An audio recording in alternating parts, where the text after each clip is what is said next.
Thank you very much, and if my fellow panelists will join me on stage, we have the unenviable task of following Wendy.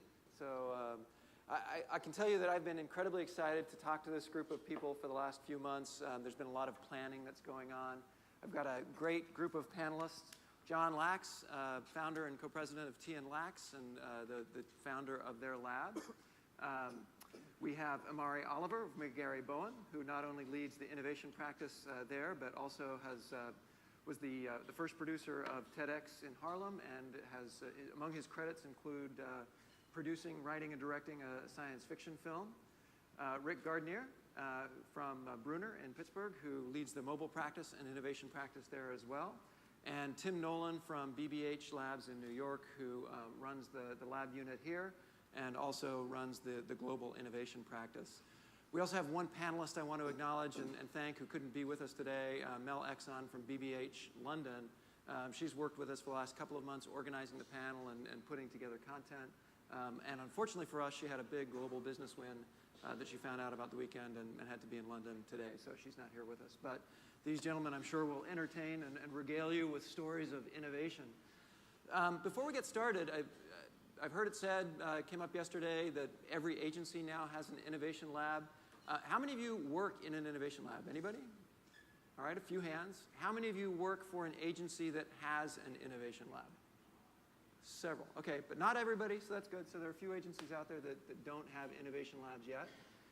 Guys, why don't we go around the table and just kick it off. Tell us a little bit about your lab, when it was founded, what's its mission, justify your existence. Wow, that's heady. Is this on? Okay.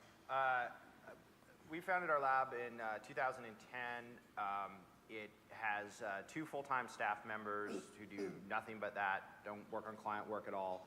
Their job is to come up with little experiments that just make us smarter. That's their only purpose, is to go out to the edges, tell us what's come back and go, hey, we just discovered this. This is what's possible. And then we share a lot of that out with the world in terms of, hey, we went on this little adventure. This is what we found. Sometimes it turns into code. Sometimes it just turns into prototypes.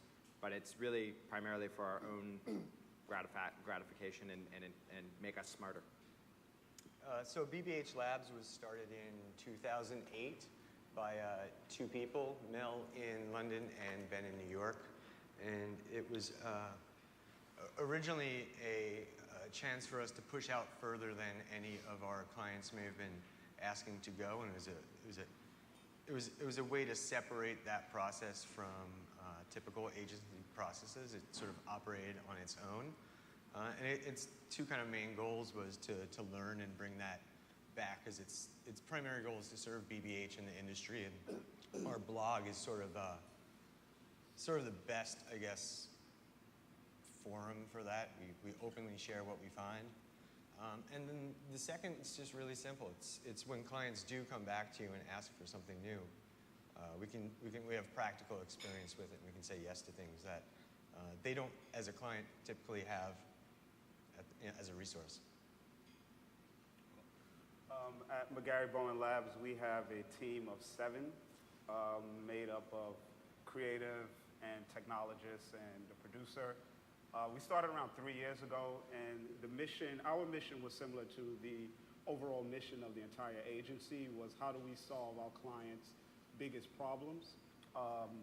And so how we kind of spun that off from a lab's perspective is so the agency focuses on what's going on now, the vast majority of the agency, and we look at what's happening next, or what's the new thing that's going to be happening. So, and we look at innovation in 2 ways. One, we are really focused on customer values. So for example, what are our customer problems? What's the true customer problem versus what's the brand problem? And the second thing is, how do we create new market opportunities or new revenue opportunities for our clients? So that's kind of the sphere or the lens that we look through as innovation. And as we begin to go through the conversations, we'll talk about some of the actual deliverables and some of the things we really do. At Brunner, we started our lab, I guess 3 years ago, and started with four people. It's a pretty significant investment for an agency our size. We now have 8 full-time staffers within the lab. Came out of really 2 things. One is this need to stay ahead of clients so that when they're ready, we've already cut our teeth. We've already, we can very clearly say, yes, we can do that. Here's what it might cost. Here's the timing. Honestly, the other part of it was a retention strategy. We had some great talent in Pittsburgh. We have Google now with almost 500 employees. We're competing with them for staffers. Lots of startups in Pittsburgh, and we needed to also provide an outlet for some of our top technology people. So those two things really helped us justify it early on. Great. So, and Mari and Rick, I think you guys each said you have 7 staffers in the lab and 8. Are those full-time dedicated resources to the lab? Yeah, they're full-time dedicated. And John and Tim, how about you guys? How many FTEs? Two full-time, and then we cycle in people as, we call them experiments. As experiments sort of get to a point of maturity and they need some more people, we'll cycle people in for varying amounts of time, get them off client work to work on something to kind of get it out the door or get it realized. So like the Hyperlapse project, which we're known for this year, touched about 8 people by the time it was done, but 2 or 3 were full-time always on labs. Tim? So as I said, we sort of started with 2 full-time people completely dedicated to just labs work. But as labs started to sort of mature, we started bringing in different skill sets. Now it's a mixture of creative technologists, creatives, producers. It's sort of always malleable.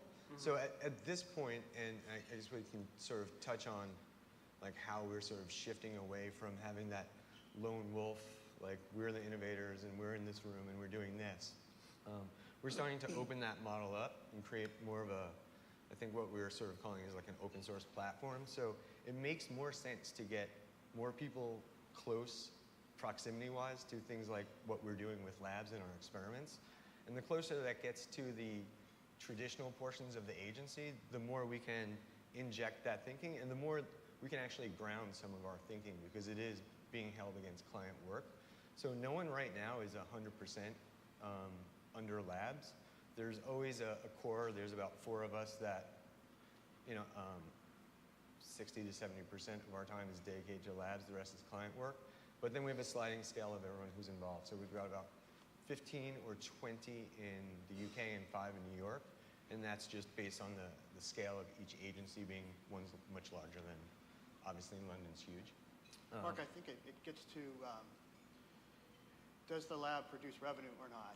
Mm-hmm. Is one of the questions we've been talking about for the last few weeks. And I think for us to scale a little bit and have the resources we needed, we took this approach of a break-even philosophy so that the lab doesn't necessarily have to be profitable, but we take on a certain amount of projects in order to fund a little bit of a larger dedicated staff. So let's talk about that for a separate sec. from the agency client. Are you measuring revenue strictly based on direct revenue that projects generate, or are you looking at indirect forms of revenue as well?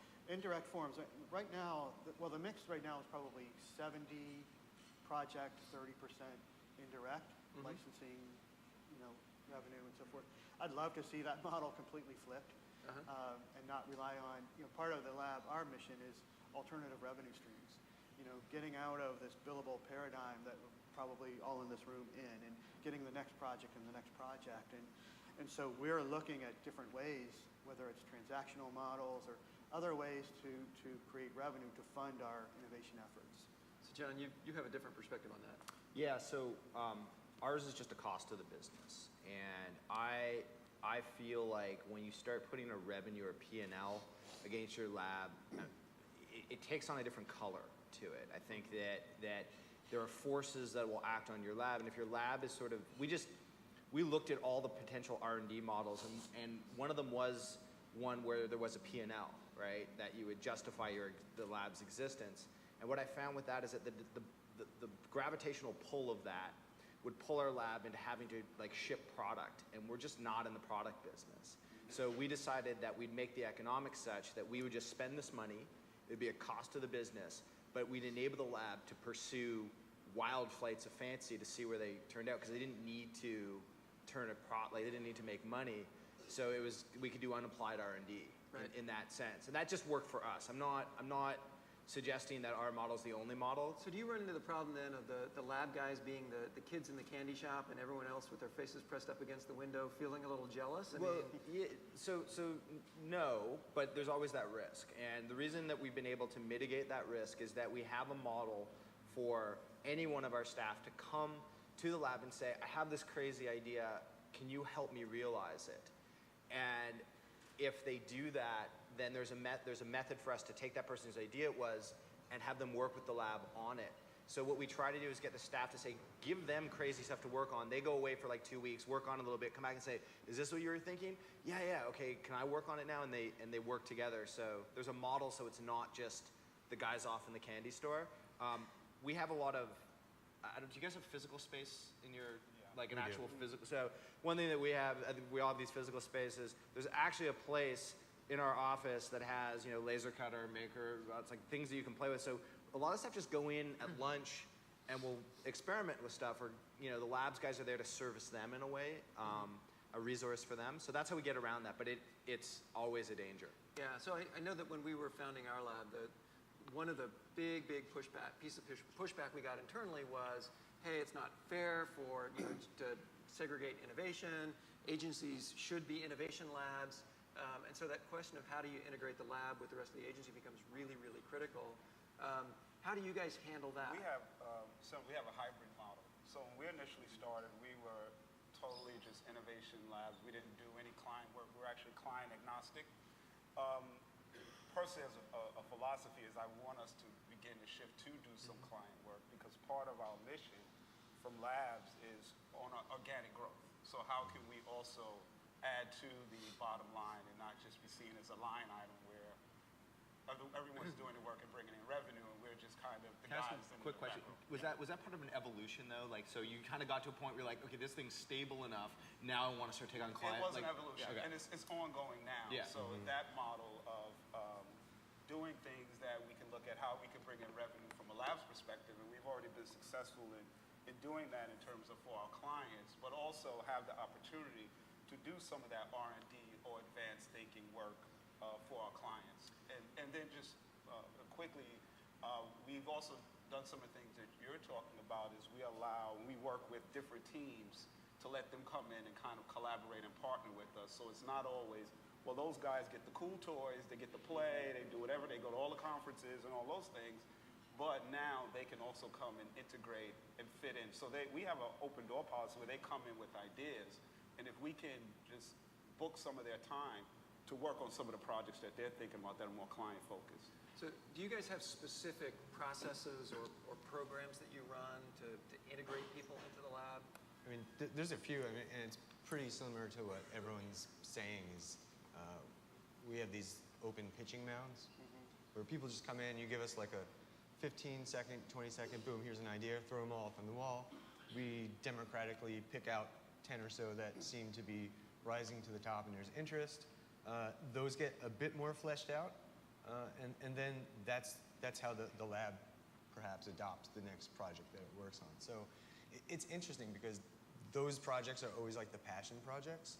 So even if you got the art and copy team that's just slammed day in and day out, they'll always find time to learn something new because that's the magic of it. That's the challenge, that they've seen something come to light, and it's just that easy. And then that just hopefully affects the way they think for their client work, and that just helps it disseminate through the agency. The idea that anyone can put forth an idea and have it made is pretty powerful.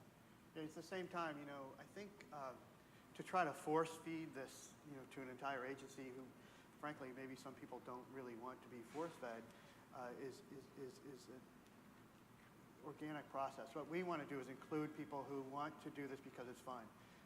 They want to do it because it's a hobby. They want to do it at night. And it's a completely open door. But the lab folks will probably gravitate more towards the people who just want to do it only because, you know what, I just want to do this. It's fun. The reality is what you'll find is, so you have this fear like, oh, everyone's going to resent the lab because they're working on the cool stuff. But when you actually go out into your company and you say, okay, well, what would you want to work on? What we found is like there's 20% of people in the company who have ideas. Then there's this broad swath of people with a lot of prodding may come up with ideas, and there's this sort of larger part of the base of the pyramid who are just like, I don't really have anything. And so when pushed, the reality is that the alienable segment is actually relatively small. If you just give them the opportunity, they'll come to you with these ideas. And most people don't care as much, right? They just think it's cool that the company is doing these types of things. From a retention standpoint, when we do our annual survey, the lab is the #1 thing that staff are proud of that we do, that we have it. So it's maybe counterintuitive that your fear that it's going to be, the candy shop. Right. Actually, it's like, we have a fucking candy shop, and I think that I would ask people to sort of push through that. Excellent. So you all mentioned that you have a space. Can you talk a little bit about the space? What's it designed to do? Why is that important? I'll start. We just literally took an office in our space and we just gave it over to them. We've looked. Why it's important is a lot of stuff we do is physical. Is because a lot of labs work tends to be on the physical hardware side, and that just takes up space, and you need a space for a workshop. We've actually looked at, if I had to go out and lease space tomorrow, like a new office space, I would look for something that had a workshop, something where welding, woodwork, electronics could actually be done. We've actually looked this year at trying to find another workshop type of environment outside, because we've outgrown what can be done inside of an office environment. For example, we have a laser cutter which stinks, and you have to filter that out into the air. We've actually, one thing that we've done is partnered with, there's a lot of people in the film and TV industry, set makers, who are great at making physical stuff, who would love to not work on a commercial where someone calls them and says, I need a penguin in 24 hours, make it. And so we're finding that we're starting to collaborate with other makers, but you need a space that people can walk into and do what they do, and that's different than sitting in front of your computer. So more of a make space, less of a showroom. Yeah, we don't have a showroom. I mean, we show people it, but it's messy as anything. It's pretty much the same story. We had a space, and it just became. Well, first of all, in order to make things, you need things to make things, right? Whether it's laser cutters or it's software. If you look at a typical agency person's computer, they're not set up to just go imagine and create stuff. There's restrictions onto, what you can download. So we have a suite of machines that are just hooked up with everything. So you want to learn open frameworks, go play with it. You want to play with the Arduinos, they're right there. And things are set up. And then everything that gets made resides there. So someone says, hey, I just made this light that blinks. People get so excited when they make the light blink on Arduinos. It's like a sense of pride. It's like this thing you leave behind and you're like, oh yeah, I made that. It's in the toy store. We call it the toy store because it's cute. Candies, toys, whatever. With everything, our space is evolving. So we have one kind of big office space, and then we have the team who is outside that office space who are doing a lot of the physical computing. They have Arduinos and monitors and all that stuff just set up on their desk. But we're in the midst of actually knocking down some walls and actually creating a more open, collaborative space. Space is very, very important. It's hard. It's very hard to do interesting projects when you can't just turn and talk to someone, where you got to get up and look over a wall, or you got to kind of walk somewhere else. It kind of breaks the flow of what you're trying to do. So we have a partial space, but we're looking to blow that out even more and create that dedicated space where we can bring in all the tools that we need. Yeah, our space is just for inanimate objects. Like, my staff is disseminated, so you can have a copywriter, a producer, and a creative technologist. And it's exactly that. It's if you can turn your chair and say, do you think we could do this? It's going to get done, right, versus having to go somewhere to actually do something.